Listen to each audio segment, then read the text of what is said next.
Hello, നമസ്കാരം. ഞങ്ങൾക്കിവിടെ നല്ല തണുപ്പല്ലേ, അതുകൊണ്ടാണ് ഇതുപോലുള്ള വേഷം.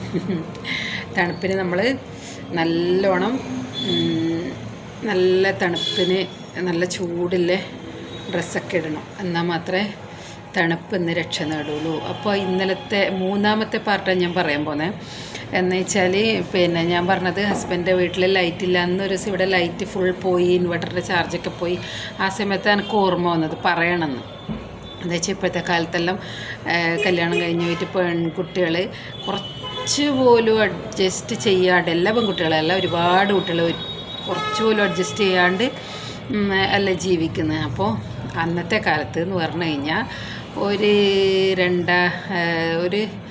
എൻ്റെ ആ സമയം കല്യാണം കഴിഞ്ഞ സമയം തന്നെ 2002, അതിനു മുന്നേ ഒരു 2010 വരെയൊക്കെ കുഴപ്പമില്ല.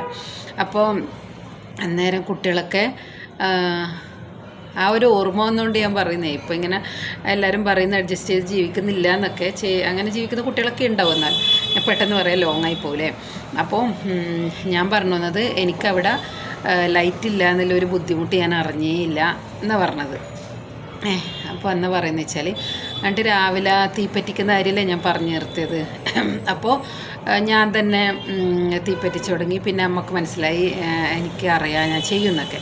അപ്പോൾ രാവിലെ എഴുന്നേറ്റ് പാടെ തീപ്പറ്റിക്കാൻ പോകുമെന്നല്ല കേട്ടോ ചെയ്യുന്നത്. അമ്മ എങ്ങനെയാണെന്ന് വെച്ചാൽ, ഞാൻ പിറ്റേ ദിവസം ആകുമ്പോഴത്തേക്ക് എല്ലാവരും പോയി, കല്യാണത്തിന് വന്ന ആൾക്കാരൊക്കെ പോയി. പിന്നെ വീട്ടിൽ അച്ഛനും അമ്മയും അനിയനും ശ്രീയാടനും ഞാനും 5 ആൾ, ഇത്രയും ആൾക്കാരേ ഉള്ളൂ, വേറെ ആരുമില്ല വീട്ടിൽ. അങ്ങനെ രാവിലെ എഴുന്നേറ്റ് അമ്മ എങ്ങനെയാണ് ചെയ്യുന്നതെന്നല്ല നോക്കുമ്പോൾ, അമ്മ രാവിലെ എഴുന്നേറ്റിട്ട് ആദ്യം ആക്കവും ഇറയെല്ലാം അടിച്ചുമായിരുന്നു. ബാക്കി ബെഡ്റൂമിൽ ഒരാൾ കിടക്കുന്നില്ല, ഒരു റൂമിൽ അച്ഛൻ ഉണ്ട്, ഒന്നിൽ അനിയൻ, ഒന്നിൽ നമ്മൾ, അങ്ങനെയൊക്കെ ഇല്ലേ.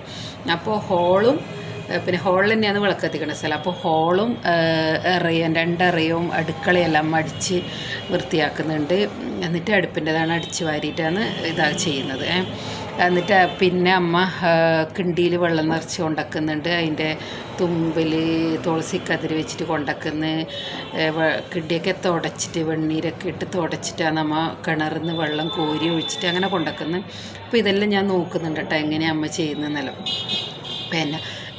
അപ്പോൾ പിറ്റേ ദിവസം ഞാനിങ്ങനെ രാവിലെ ആകുമ്പം ഉറക്കം, അമ്മ വാതിലുറക്കുന്ന ഒച്ച കേട്ട് നിന്ന് ഞാൻ വേഗം തീർന്നറിയാം. അമ്മ അടിക്കുന്നതിന് മുന്നേ എന്നൊരു ഒരു ആവേശമായിരിക്കില്ലേ, എന്താ പറയുക, പുത്തനച്ചി പുരപ്പുറം തൂക്കുന്നെല്ലാം പറയുന്ന പോലത്തെ ഒരു ആവേശമായിരിക്കും. പക്ഷെ പുത്തനച്ചീൻ്റെ ആവേശമൊന്നുമല്ല. എനിക്ക് ഭയങ്കര ഇഷ്ടമാണ്, പണിയെടുക്കാൻ ഇഷ്ടമാണ് കേട്ടോ.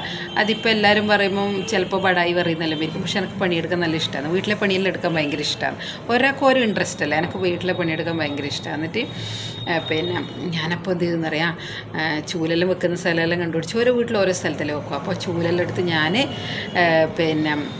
എറിയും അകലം അടിക്കാൻ തുടങ്ങിയപ്പോൾ അമ്മ പറഞ്ഞ്, ഞാൻ അടിച്ച് വയറ്റ് വിളക്കത്തിക്കാൻ, നീ മുറ്റം അടിച്ചു വന്നു.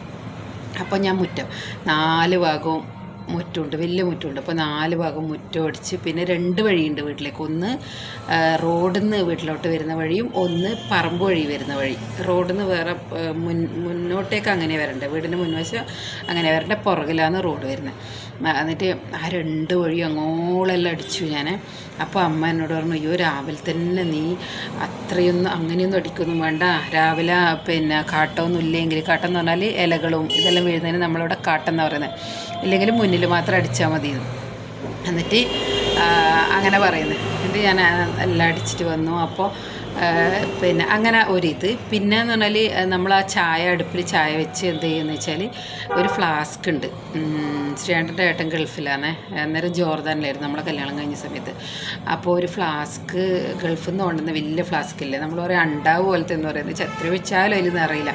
അപ്പോൾ അമ്മക്ക് ചായ വെക്കുന്നതിന് അളവൊന്നുമില്ല കേട്ടോ. കിണറിൽ നിന്ന് ഇങ്ങനെ കോരിയിട്ട് നല്ല ഭംഗിയിൽ അലൂമിനിയത്തിൻ്റെ ഒരു കുടുക്കിയുണ്ട്.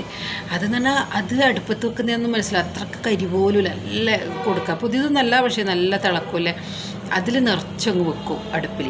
എന്നിട്ട് കട്ടൻ ചായ ഉണ്ടാക്കുന്നത് ഇവരുടെ അങ്ങോട്ടൊക്കെ ഇല്ലേ, ശ്രീകണ്ഠാപുരം ഐച്ചേരി എന്ന സ്ഥലം, പയ്യാവൂർ എന്നൊക്കെ കേട്ടില്ലേ, അങ്ങോട്ടാണ്, കണ്ണൂർ ജില്ല. അപ്പോൾ അങ്ങോട്ടെല്ലാം കട്ടൻ ചായയാണ് പ്രധാനം ഇവർക്ക്. എല്ലാവർക്കും കട്ടൻ ചായ ഇഷ്ടം, പാൽ ചായ അങ്ങനെ നിർബന്ധമൊന്നുമില്ല ആയിരിക്കും. നമ്മളെവിടെയാണെങ്കിൽ കട്ടൻ ചായ വെക്കുകയെന്ന് പറഞ്ഞാൽ എന്തോ ഒരു നാണക്കേടല്ലേ. എൻ്റെ വീട്ടിൽ, നാട്ടിലെങ്ങനെയാണെന്ന് എനിക്കറിയില്ല. അപ്പം നമ്മളെ വീട്ടിൽ ഇതുവരെ കട്ടൻ ചായ വെച്ചിട്ട് ഞാൻ കണ്ടിട്ടില്ല. കട്ടൻ ചായ ആരും കുടിക്കൂല. അപ്പോൾ പിന്നെ ഇവരെ വീട്ടിൽ ഇവിടെ കട്ടൻ ചായയാണ് ഇവരേത്. പിന്നെ എനിക്ക് മനസ്സിലായി അവിടെ ചുറ്റുവട്ടത്തും എല്ലാം മിക്കവാറും വീടുകളിലെല്ലാം കട്ടൻ ചായ തന്നെ വെക്കുന്നത്. പാല് വാങ്ങാൻ പറ്റാനിട്ടോ അങ്ങനെയൊന്നുമല്ല കാര്യം, അങ്ങനെ വെക്കുന്നത്. അപ്പോൾ അത് ഫ്ലാസ്കിൽ ഒഴിച്ച് വെക്കും. ഓരോ വീട്ടിലെ ഓരോ റൂട്ടീനാണ് ഞാൻ പറയുന്നത്. എന്നിട്ട് അപ്പോൾ അമ്മ പറയും ഫ്ലാസ്കിൽ ഒഴിച്ച് വെക്കാൻ പറയും. അങ്ങനെ ഒഴിച്ച് വെച്ച് ബാക്കി ചായ പിന്നെ ട്രേ ഒന്നുമല്ല, സ്റ്റീലിൻ്റെ പ്ലേറ്റിൽ കുപ്പി ഗ്ലാസ്സിൽ ഇങ്ങനെ ഒഴിച്ചിട്ട് അച്ഛന്, അനിയന്, ശ്രീയാണിന്, അപ്പോൾ എന്നോട് കുടിക്കാൻ പറഞ്ഞു. ഞാൻ രാവിലെ ചായ ഒന്നും എനിക്കങ്ങനെ രാവിലെ എഴുന്നേറ്റ് പല്ലേച്ചോടെ ചായ കുടിക്കും. ഞാൻ അങ്ങനെ ചായയും കടീൻ്റെ കൂടെ ഞാൻ ചായ കുടിക്കുമല്ലോ, അല്ലാണ്ട് ഞാൻ ചായ ഒന്നും കുടിക്കൂല. അപ്പോൾ അമ്മക്കും കൊടുത്ത്, അച്ഛനും കൊണ്ട് കൊടുത്ത്, അനിയനോട് പറഞ്ഞു ചായ എടുത്ത് വെച്ചിട്ടുണ്ടേന്ന് പറയും. എന്നിട്ട് ഇവരെന്താ ചെയ്യുന്നതെന്ന് വെച്ചാൽ ഇവരുടെ അടുത്ത് ഇതുണ്ടാവില്ലേ, ഈ കല്യാണമെല്ലാം കഴിഞ്ഞിട്ടാകുമ്പോൾ ഈ കോയലപ്പവും കാര്യപ്പം അതൊക്കെ ഉണ്ടാവും. അല്ലെങ്കിൽ എന്തെങ്കിലും ആയിട്ട് ബേക്കറി സാധനങ്ങൾ ഉണ്ടാവും. അത് പ്ലേറ്റിൽ ആടെ എടുത്ത് വെക്കും. പിന്നെ പഴവും കാര്യങ്ങളൊക്കെ എടുത്ത് വെക്കും. അങ്ങനെയാണ് അവരുടെ. ഞങ്ങളുടെ വീട്ടിൽ അങ്ങനെയല്ല.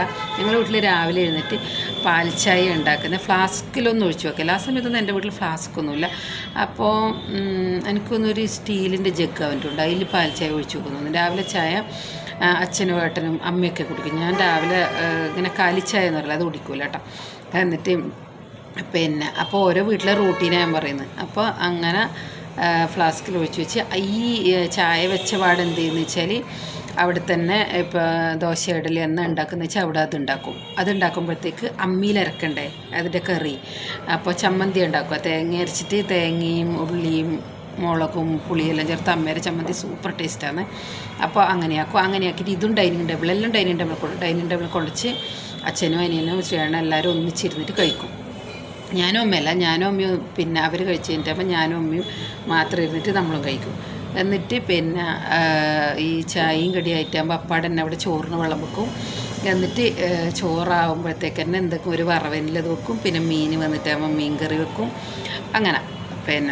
അങ്ങനെ പോയി. അപ്പോൾ ഞാനും അമ്മയും അത്രയും മാർച്ച് 3 കല്യാണം കഴിഞ്ഞു. ശ്രീയാണിന് ആകെ ഒരു 2 ആഴ്ചത്തെ ലീവേ ഉണ്ടായുള്ളൂ. ഞങ്ങൾക്ക് തിരിച്ചു പോകാനുള്ള ടിക്കറ്റൊക്കെ ബുക്ക് ചെയ്തിട്ടാണ് കല്യാണത്തിന് മുന്നേ തന്നെ ശ്രീയേട്ടൻ വന്നത്. കല്യാണം കഴിഞ്ഞിട്ട് തിരിച്ച് ഞങ്ങൾക്ക് ഒന്നിച്ചു പോകാൻ വേണ്ടി. അപ്പോൾ എന്തോ അതിൻ്റെ കാരണം ഞാൻ പിന്നെ പറയാം. ലീവ് എക്സ്റ്റെൻഡ് ചെയ്തു, ഒരാഴ്ച അധികം ചെയ്തില്ല. മാർച്ചിൽ തന്നെ ഞങ്ങൾ തിരിച്ചു പോയി, ലീവ് എക്സ്റ്റെൻഡ് ചെയ്തു. അപ്പോൾ അത്രയും നാൾ ഞാനും ഭർത്താവിൻ്റെ വീട്ടിൽ താമസിക്കുമ്പോൾ ഞാനും അമ്മയും തമ്മിൽ നല്ല എന്താ പറയുക സിങ്കാവുമെന്ന് പറഞ്ഞാൽ ഭയങ്കര അടുപ്പായി.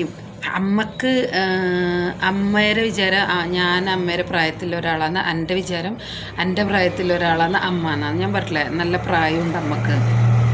അമ്മയുടെ ചെറുപ്പത്തിലെ അമ്മയുടെ കല്യാണം കഴിഞ്ഞ കാര്യങ്ങളോ അമ്മയുടെ കല്യാണത്തിൻ്റെ കാര്യങ്ങളോ അങ്ങനെയെല്ലാം നമ്മൾ കുത്തിയിരുന്ന് എന്താ പറയുക, രാവും പകൽ നമ്മൾ വർത്താനം പറയും. രാത്രി പണിയെല്ലാം തീർന്നാലും അടുക്കളയെല്ലാം വൃത്തിയാക്കിയാലും നമ്മൾ അടുക്കളയിൽ കുത്തിയിരുന്ന് വർത്താനം പറയും ഞാനും അമ്മയും.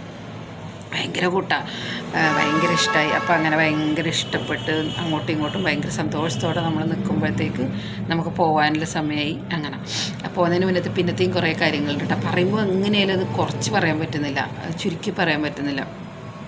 അപ്പോൾ അങ്ങനെ അടുപ്പിൽ ഉണ്ടാക്കുന്ന പറയുന്നത്. പിന്നെ ആട്ടമ്മീലായിരുന്നു ഉഴുന്ന അരിയെല്ലാം ഇറക്കും. ഇതിപ്പോൾ അതിശയം പോലെ പറയുന്നത് വെച്ചാൽ ഇപ്പോൾ ആരും ആട്ടമ്മയൊന്നും ഉപയോഗിക്കുന്നില്ല. വലിയ ആട്ടമ്മി എന്ന് പറഞ്ഞു കഴിഞ്ഞാൽ സാധാരണ നമ്മളെ വീട്ടിലെല്ലാം ഇങ്ങനെ ഉന്തി മാറ്റാൻ പറ്റുന്ന ആട്ടമ്മയാണ്. അവിടുത്തെ എന്ന് പറഞ്ഞാൽ ആ വെച്ചെടുത്തുനിന്ന് ഒരിക്കലും ആർക്കും അനക്കാൻ പറ്റില്ല, അത്രയും വലിയ ആട്ടമ്മയാണ്. അപ്പോൾ ഞാൻ ഇറക്കാന്ന് പറയുമ്പോൾ അമ്മ പറയും എനിക്കിതൊന്നും ശീലമില്ല, നിനക്ക് കൈവേന എടുക്കും, നീ ഇറക്കണ്ട. അതുകൊണ്ട് അമ്മ ഇറക്കുന്നിടത്ത് ഞാൻ അവിടെ ഇരിക്കും, അന്നെ എന്ത് വന്നാലും ഇറക്കാൻ വിടൂല അമ്മ.